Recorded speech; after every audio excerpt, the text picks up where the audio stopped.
Praise the Lord. ദൈവ നാമത്തിന് നന്ദിയോടെ സ്തോത്രം ചെയ്യുന്നു.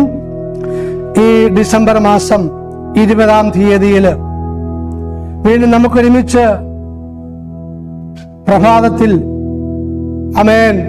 പ്രഭാത മന്നയിലേക്ക് അടുത്തു വരുവാൻ ദൈവമായ കർത്താവ് സഹായിച്ചല്ലോ. എല്ലാ പ്രിയപ്പെട്ടവരെയും പ്രഭാത മന്നയിലേക്ക് കർത്താവായ യേശു ക്രിസ്തുവിന്റെ നാമത്തിൽ സ്വാഗതം ചെയ്യുന്നു.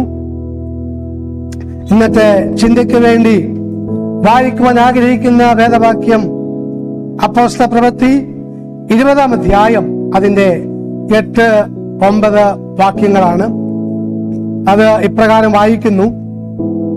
അവിടെ യൂത്തിക്കോസ് എന്ന യൗവനക്കാരൻ കിളിവാതിൽക്കൽ ഇരുന്ന് ഗാഢനിദ്ര പിടിച്ചു. പൗലോസ് വളരെ നേരം സംഭാഷിക്കയാൽ നിദ്രാവസ്ഥനായി 3-ാം തട്ടിൽ നിന്നും താഴെ വീണു. അവനെ മരിച്ചവനായി എടുത്തുകൊണ്ട് വന്നു. തലക്കെട്ടായിട്ട് കൊടുക്കുവാൻ ആഗ്രഹിക്കുന്നത് യൂത്തിക്കോസ്. നമുക്കറിയാം ഈ കഥ, ഈ സംഭവം നമുക്ക് എല്ലാവർക്കും അറിയാവുന്ന സംഭവമാണ്.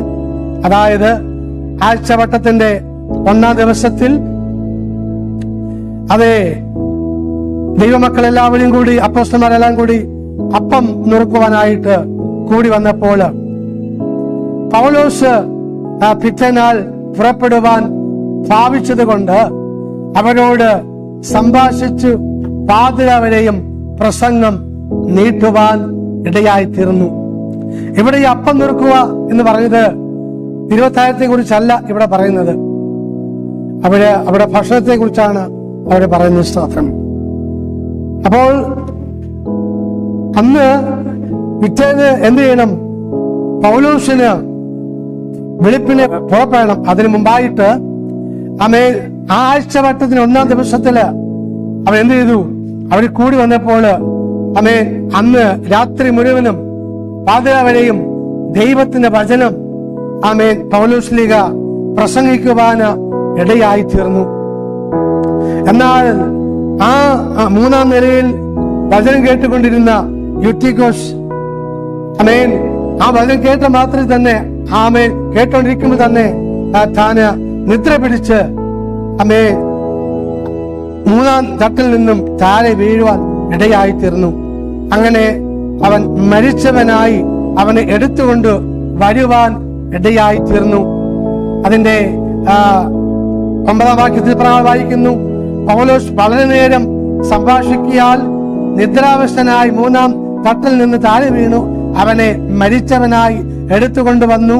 പൗലോസ് ഇറങ്ങി ചെന്ന് അവന്റെ മേൽ, അതായത് ഈ മരിച്ചവനായ അല്ലെങ്കിൽ വീണ ഈ യൂത്തിക്കോസിന്റെ മേൽ വീണു തഴുകി. ഉടനെ പൗലോസ് പറയുകയാണ്, ഭ്രമിക്കേണ്ട, അവന്റെ പ്രാണൻ അവനിൽ ഉണ്ട് എന്ന് പറയുവാൻ ഇടയായി തീർന്നു.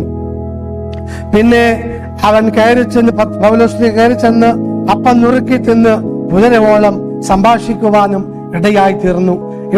ഇവിടെയും യൂത്തിക്കോസ് സ്വന്തം മരിച്ചവനായിരുന്നു, താഴെ വീണു മരിച്ചു. പക്ഷെങ്കിൽ ദൈവത്തിന്റെ അഭിഷിക്തനായ പൗലോസ്ലീഹ സ്വത്രം അവന്റെ മേൽ വീണപ്പോൾ അവൻ ജീവൻ പ്രാപിക്കുവാൻ ഇടയായി തീർന്നു. അപ്പോസ്തല പ്രവൃത്തിയിലെ നാം നേരത്തെ പത്രോസിനെ കുറിച്ച് ചിന്തിക്കുവാൻ ഇടയായി തീർന്നു. പത്രോസ്ലീഹയും ഇപ്രകാരം മരിച്ച തബീതയെ ഉയർപ്പിക്കുവാൻ ഇടയായി തീർന്നു. ഇവിടെ പൗലോസും മരിച്ച യൂത്തിക്കോസിനെ എഴുന്നേൽപ്പിക്കുവാൻ ഇടയായി തീർന്നു. കർത്താവായ യേശു ക്രിസ്തുവും മരിച്ചവരെ ഉയർപ്പിക്കുവാൻ ഇടയായി തീർന്നുവെങ്കിൽ ഇന്ന് പകൽക്കാലം ദൈവത്തിന്റെ അത്ഭുതങ്ങള് ഇന്നുമുണ്ട്. സ്തോത്രം. അതുകൊണ്ട് ഇന്ന് പകൽക്കാലം നമുക്ക് ഒരുമിച്ച് അത്ഭുതം പ്രവർത്തിക്കുന്ന ആ ദൈവത്തോട് നമുക്ക് ഒരുമിച്ച് പ്രാർത്ഥിക്കാം. ആ ദൈവത്തിന് അസാധ്യമായിട്ട് ഒന്നുമില്ല. എന്നാൽ ഒന്ന് ചെയ്യണം. വചനം പറയുന്നു, ദൈവത്തിന്റെ അടുക്കൽ വരുന്നവൻ ദൈവമുണ്ട് എന്നും തന്നോട് അപേക്ഷിക്കുന്നവർക്ക് അവൻ മറുപടി കൊടുക്കുമെന്നും വിശ്വസിക്കണം. വിശ്വാസം കൂടാതെ ദൈവത്തെ പ്രസാദിപ്പിക്കുവാൻ കഴിയുന്നത് അല്ല. അങ്ങനെയെങ്കിൽ വിശ്വാസത്തോടെ നമുക്ക് ഒരുമിച്ച് ദൈവത്തോട് പ്രാർത്ഥിക്കാം. ഇന്ന് പകൽക്കാലം നമുക്ക് ഒരുമിച്ച് എന്ത് വിഷയമായിക്കൊള്ളട്ടെ, നമുക്ക് ഒരുമിച്ച് ആ വിഷയങ്ങളെ ദൈവകരങ്ങളിലേക്ക് ഏൽപ്പിച്ച് നമുക്ക് പ്രാർത്ഥിക്കാം.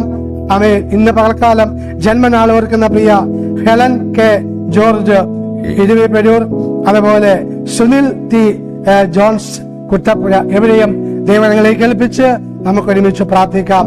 ആമേൻ. പരിശുദ്ധനായ ദൈവമേ, സ്വർഗീയ പിതാവേ, ഇന്ന് പകൽക്കാലം വചനം കേട്ട എല്ലാ പ്രിയപ്പെട്ടവരെയും ദൈവകരങ്ങളിലേക്ക് ഏൽപ്പിച്ച് പ്രാർത്ഥിക്കുന്ന പിതാവേ, സ്തോത്രം ചെയ്യുന്നു. കർത്താവ് ദൈവമേ, മൂന്നാം തട്ടിൽ നിന്ന് വീണ ആ യുക്തിക്കോശിന്റെ കർത്താവേയും പൗലോസ്ലീഹ ജീവൻ കൊടുത്തതുപോലെ കർത്താവ് സ്തോത്രം. Praise the Lord, hallelujah. കർത്താവ് ദൈവമേ, ഇന്ന് പകൽക്കാലം കർത്താവ് ദൈവമേ, ആരൊക്കെ കർത്താവ് നാമത്തിൽ വിളിച്ചപേക്ഷിക്കുന്നുവോ കർത്താവേയും അവിടെയൊക്കെയും ഈ സമയം ഓർത്ത് പ്രാർത്ഥിക്കുന്നു. ദൈവമായ കർത്താവെ, അവരുടെ എല്ലാ അവസ്ഥകൾക്കും ദൈവം വ്യത്യാസം കൊടുത്ത് അവരെ മാനിച്ച് അനുഗ്രഹിക്കണമേ എന്നും അങ്ങയോട് പ്രാർത്ഥിക്കുന്നു. ആരൊക്കെ ഏതൊക്കെ വിഷയത്തിൽ പ്രയാസത്തോടെ ഇരിക്കുന്നുവോ ആ വിഷയങ്ങൾക്കൊക്കെയും ദൈവഹിതപ്രകാരം മറുപടി ദൈവം കൊടുത്ത് അനുഗ്രഹിക്കണമേ, സഹായിക്കണമേ എന്നും അങ്ങയോട് പ്രാർത്ഥിക്കുന്നു. പ്രത്യേക ഇന്ന് പകൽക്കാലം ജന്മനാൾ ഓർക്കുന്ന പ്രിയ രണ്ടുപേരെയും ദൈവകരങ്ങളിലേക്ക് ഏൽപ്പിച്ചു പ്രാർത്ഥിക്കുന്നു. ഇരുവരെ അനുഗ്രഹിച്ചാട്ടെ, സഹായിച്ചാട്ടെ എന്ന് അങ്ങയോട് പ്രാർത്ഥിക്കുന്നു. ഈ പുതിയ വർഷം അവരുടെ ജീവിതത്തിനും അനുഗ്രഹമാക്കി തീർക്കണമെന്ന് പ്രാർത്ഥിക്കുന്നു. സകല മാനവും സകല മഹത്വവും സകല പുകഴ്ചയും അങ്ങേക്ക് അർപ്പിക്കുകയാണ്. പ്രാർത്ഥന കേട്ടിയ സ്തോത്രം. കർത്താവായ യേശു ക്രിസ്തുവിൻ ധന്യമുള്ള നാമത്തിൽ തന്നെയും ആമേൻ. സർവ ശക്തനായ ദൈവം ഏവരെയും അനുഗ്രഹിക്കുമാറാകട്ടെ, സഹായിക്കുമാറാകട്ടെ. ഒരു പുതിയ ദിവസം നേരുന്നു. ആമേൻ, ആമേൻ, ആമേൻ.